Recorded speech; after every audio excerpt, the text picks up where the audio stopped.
성도 여러분 안녕하세요. 화요일 새벽입니다.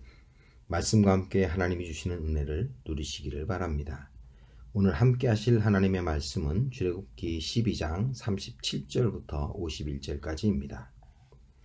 이스라엘 자손이 라암셋을 떠나서 숫곳에 이르니 유아 외에 보행하는 장정이 60만 가량이요 수많은 잡족과 양과 소와 심이 많은 가축이 그들과 함께 하였으며 그들이 애굽으로부터 가지고 나온 발교되지 못한 반죽으로 부교병을 구웠으니 이는 그들이 애굽에서 쫓겨남으로 지체할 수 없었음이며 아무 양식도 준비하지 못하였음이었더라.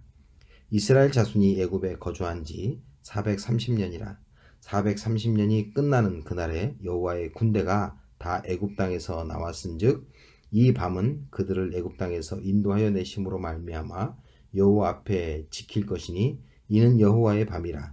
이스라엘 자손이 다 대대로 지킬 것이니라. 여호와께서 모세와 아론에게 이르시되 유월절 규례는 이러하니라. 이방 사람은 먹지 못할 것이나 각 사람이 돈으로 산 종은 할례를 받은 후에 먹을 것이며 거류인과 타국 품꾼은 먹지 못하리라. 한 집에서 먹되 그 고기를 조금도 집 밖으로 내지 말고 뼈도 꺾지 말지며 이스라엘 회중이 다 이것을 지킬지니라.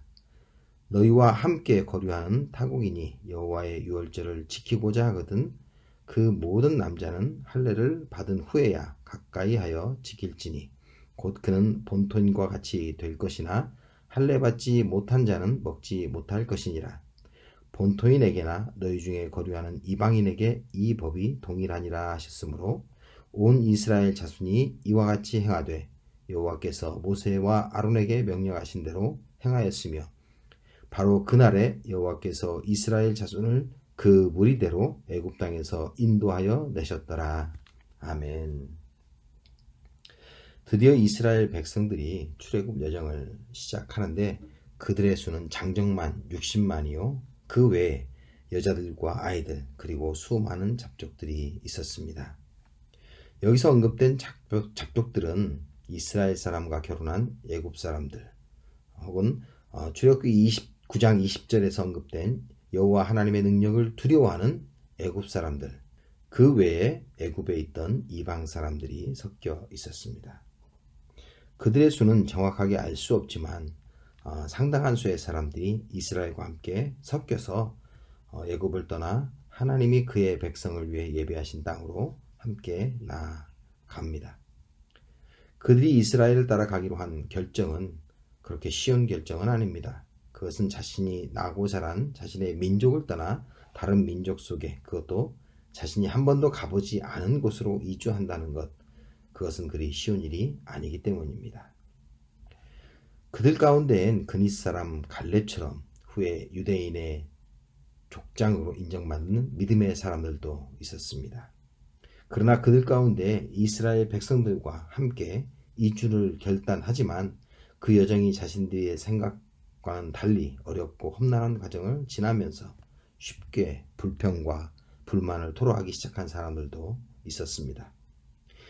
이러한 그들의 모습은 누룩이 온 반죽을 부풀게 하는 것처럼 이스라엘 백성들에게 불평과 불만을 일으키는 악영향을 끼치기도 합니다. 민수기 11장 4절을 보면 그들 중에 섞여 사는 다른 인종들이 탐욕을 품음에 이스라엘 자손도 다시 울며 이르되 누가 우리에게 고기를 주어 먹게 하랴 라고 설명하고 있습니다. 이러한 부작용에도 불구하고 이 이방 사람들을 할례를 통해 하나님의 백성으로 받아들이심으로 하나님은 아브라함에게 하신 모든 민족이 너로 인하여 복을 받을 것이라는 언약을 이행하십니다. 그의 언약 백성을 구원하신 하나님의 신실하심을 백성들에게 대대로 기념하라고 하시면서 43절부터 49절까지 그 규칙을 설명하고 계십니다. 첫 번째 보면 이방인들은 먹지 못한다는 것입니다. 여기서 이방인이라 함은 민족성의 개념이라기보다는 비언약 백성을 의미하는 것으로 이해하는 것이 맞습니다. 그것은 44절에 각 사람이 돈으로 산 종은 할례를 받은 후에 먹을 것이며 라는 이 언급은 할례를 통해 언약에 참여함으로 하나님의 언약 백성이 되는 것을 설명하고 있기 때문입니다. 이는 유월절의 모든 구원 행위가 전적으로 하나님의 언약 백성을 위한 것임을 말씀하고 있는 것입니다. 둘째는 유월절 음식을 집 밖으로 내지 말고 뼈도 꺾지 말라고 하십니다. 이는 가족의 구성원들이 모두 어린 양의 피로 보호받는 집 안에 머물러야 함을 이야기하십니다. 구원은 오직 어린 양의 보혈 아래에만 있는 것입니다. 그러므로 어느 누구도 어린 양의 보혈을 벗어나 구원을 얻을 수 없습니다. 우리를 위해 피를 흘리신 유월절 어린 양이신 예수 그리스도의 보혈을 벗어나 누구도 구원을 얻을 수 없는 것입니다. 세 번째 보면 이스라엘 가운데 계속 머무는 이방인뿐만 아니라 잠시 그들 가운데 머무는 타국인에게까지도 하나님의 언약 백성이 될 기회를 허락하십니다. 심지어 잠시 머무는 여행객이라고 할지라도 그가 할례를 통해 하나님의 언약에 참여한다면 그도 이스라엘 백성과 동일하게 하나님의 언약에 동참할 수 있다고 하십니다.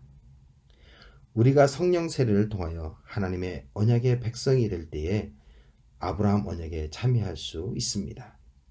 또한 우리가 주의 보혈의 능력 아래 있을 때에 42절에 언급하신 것처럼 여호와의 밤에 애굽의 모든 장자들이 쓰러질 때에 하나님이 밤새도록 그의 백성을 지키신 것처럼 그의 언약 백성을 지키심을 기억해야 할 것입니다. 쉽게 불평과 불만을 쏟아내던 수많은 잡족과 같은 나를 유월절의 어린 양 되신 예수 그리스도의 보혈의 은혜를 통하여 언약 백성 삼으시고 밤새도록 지키시고 보호하시는 하나님의 은혜가 오늘도 여러분의 삶 가운데 계속되기를 주님의 이름으로 축복합니다. 기도하겠습니다. 멸망과 죽음 가운데 있던 나를 어린 양의 피로 구원하신 하나님 감사합니다. 이제 나의 입술 가운데 불평과 불만이 떠나가고 갈렙처럼 믿음의 고백과 찬양과 감사함으로 하나님께 영광 돌리는 입술 되게 하옵소서. 이제 더 이상 죽음이 우리를 압제하지 않게 하시고 오직 하나님의 구원만이 우리를 인도하게 하여 주옵소서. 하나님의 빛이 오늘의 삶 가운데 함께 하셔서 오늘의 삶을 하나님 앞에 온전히 올려드릴 수 있는 영광의 삶 살게 하여 주옵소서. 감사드립니다. 예수님의 이름으로 기도드립니다. 아멘.